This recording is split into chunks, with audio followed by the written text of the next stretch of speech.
بعد از این گفتن که و یتولون ازواج رسول الله صلی الله علیه و سلم امهات المؤمنین. بعد شیخ الاسلام رحمت الله علیه گفتن که و یتولون ازواج رسول الله صلی الله علیه و سلم امهات المؤمنین. اهل سنت و الجماعت همسران پیامبر صلی الله علیه و سلم را هم دوست می‌دارند که آنها مادران مؤمنان هستند.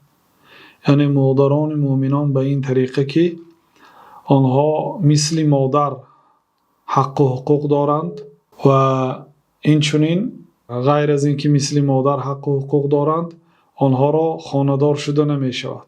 حرام است بعد پیامبر صلی الله علیه و سلم نکاح کردن همسران پیامبر صلی الله علیه و سلم که مثل مادرانشون هست برای مؤمنان. لیکن همچون مادر خلوت موندن یا همراه سفر کردن این کارها درست نیست.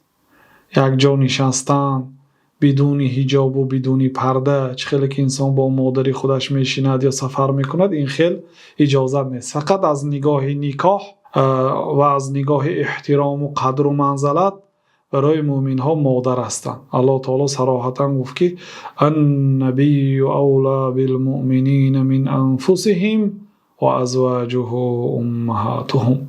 پیغمبر برای مؤمن ها از نفس هایشان دیده اولاتر است و همسرانش مادران مؤمنان هستند.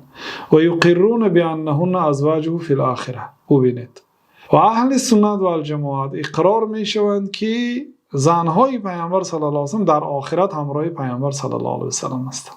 یعنی که زنهای پیامبر صلی الله علیه و سلم در کجا هستند؟ در جنت هستند. حتی ابن حزم ظاهری رحمت الله علیه میگفت که زنهای پیامبر صلی الله علیه و سلم مرتبهش از ابراهیم خلیل الله هم بهتر است میگفتن. برای چی گویم؟ برای اون که وها در جنت در همراهی رسول الله صلی الله علیه و سلم است و ابراهیم از رسول الله صلی الله علیه و سلم در پایان تر است میگه. لیکن این خلافی قول دیگر علما.